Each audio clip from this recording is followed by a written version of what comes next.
Good morning, class 5 student. I am starting your 8th chapter and its name is The Hunter and the Doves. The Hunter and the Doves. Okay. So I am starting. What is this story? Tell us. Okay. A long time ago, there was a huge banyan tree standing on the outer boundaries of a village. All kinds of birds had their homes in the banyan tree.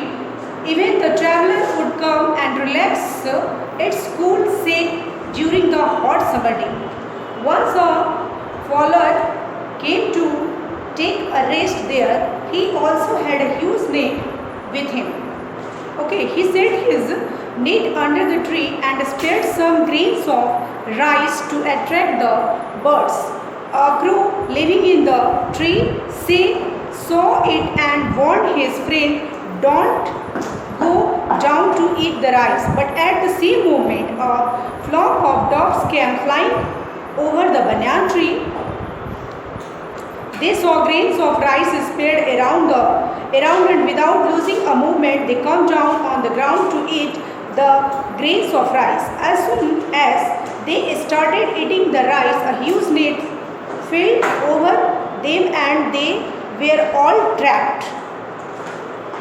कहता है कि एक समय की बात है, ठीक है, एक बड़ा सा बनियान ट्री था।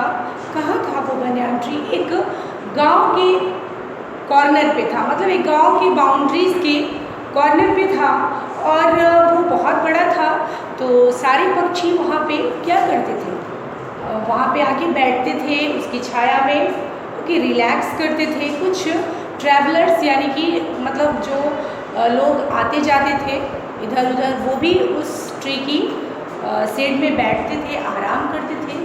तो ऐसे ही एक दिन क्या होता है कि एक शिकारी जो चिड़िया को पकड़ने वाला होता है वो भी आता है वहाँ और उस ट्री के शेड में आके बैठ जाता है। लेकिन उसके पास क्या होता है? उसके पास होता है एक बहुत बड़ा नेट होता है जो कि चिड़ियों को ट्रैप कर सके, फंसा सके, ठीक है। तो उसके बाद वो करता है कि वहाँ पे बैठ जाता है और उस नेट को स्प्रेड कर देता है, फैला देता है और वहाँ पे क्या करता है कि राइस के दानों को स्प्रेड कर देता है ताकि क्या हो, ताकि बर्ड्स वहाँ पे वो दानों को चूमने के लिए आए और उसके क्या हो, उसके मतलब ट्रैप में, नेट में ट्रैप हो जाए, ठीक है। और होता भी ऐसा ही। तो ये सारी चीज़ें क्रो जो थे, जो उस ट्री के अपर पे बैठे हुए थे, वे ये सारी बातें देख रहे थे। तो उन्होंने अपने फ्रेंड्स को कह दिया था कि कोई भी वो राइस के दानों को खाने के लिए नीचे नहीं उतरेगा, क्योंकि उन्होंने देखा था कि वहाँ पे क्या डाला हुआ है, नेट डाला हुआ है और वो उसमें ट्रैप हो सकता है। लेकिन उसी समय एक डॉग्स का झुंड, ठीक है, आता है और उस ट्री पे बैठ जाता है, ओके। और ट्री पे बैठने के बाद वो नीचे, जब ट्री पे बैठता है तो नीचे देखता है बहुत सारे राइस के मतलब दाने बिखरे हुए हैं। तो चूँकि पक्षी तो जब देखते हैं ग्रेन्स को तो उसे खाने के लिए जाते ही हैं, तो उसी तरह से वे लोग भी क्या, पूरा जो ग्रुप था वो वहाँ पे चला जाता है और उन दानों को चुगने लगता है। और इसी बीच क्या हो जाता है कि वो लोग नेट में ट्रैप हो जाते हैं, नेट में ट्रैप हो जाते हैं।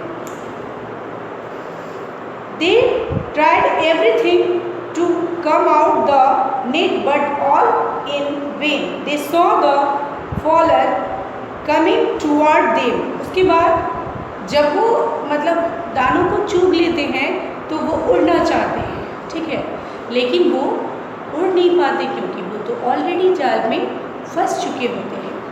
और जब वो जाल में फंस जाते हैं तो वो जो पक्षी मारने वाला है, जो शिकारी है, जो हंटर है, जो फॉलर है, वो उनकी तरफ आता है ताकि वो क्या करे, वो उनको उठा करके वहाँ से लेके जाए।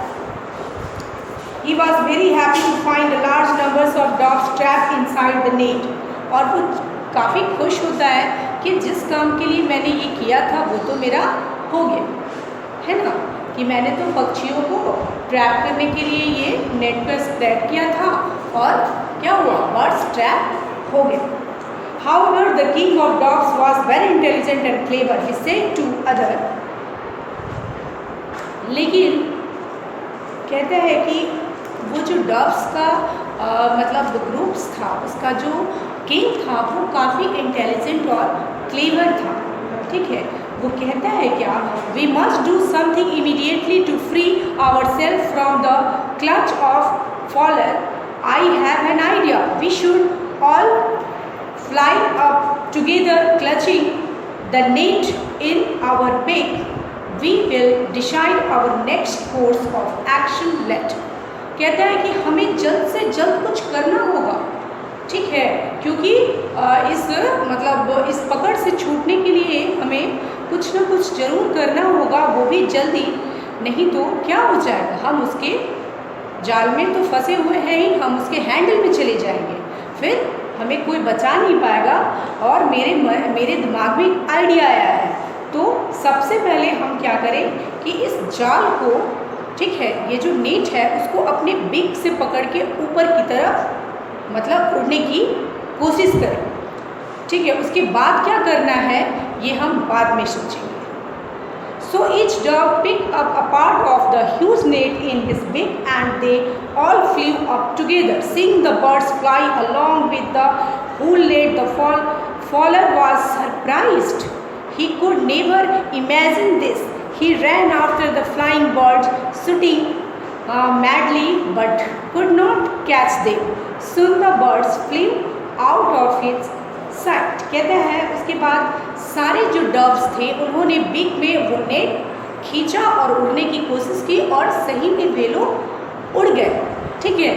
और जब तक वो उनके पास आता फॉलर, जो मतलब शिकारी था, तब तक वे उसकी पकड़ से काफ़ी ऊंचे उड़ चुके थे। और ये देख के वो काफ़ी सरप्राइज, काफ़ी आश्चर्यचकित हो गया कि अरे ऐसे कैसे हो गया। उसने तो ऐसा सोचा भी नहीं था कि ऐसा हो जाएगा, लेकिन कि ऐसा ये लोग कर लेंगे। तो उसने क्या सोचा था, उसने तो सोचा था कि ये हमारे जाल में फंस गए, अब हम तो इनको पकड़ लेंगे। लेकिन वो जो मतलब उसका जो किंग था वो काफ़ी क्लेवर था, तो उसने क्या किया, उसने सबको कहा कि सब अपने चोंच से क्या करो, ये जो नेट है उसको खींचो और उड़ने की कोशिश करो। और सही में वे लोग क्या हो गए, उड़ गए। और उड़ के तो वो जो मतलब हंटर था वो उनकी तरफ बहुत तेज़ी से दौड़ा, पागलों की तरह उनके पीछे पीछे दौड़ता गया कि कहीं तो वो मेरे पकड़ में आएंगे, लेकिन वो उनकी पकड़ में नहीं आए। उसके बाद क्या होता है हम नेक्स्ट वीडियो में देखेंगे। आज के लिए इतना ही, थैंक यू।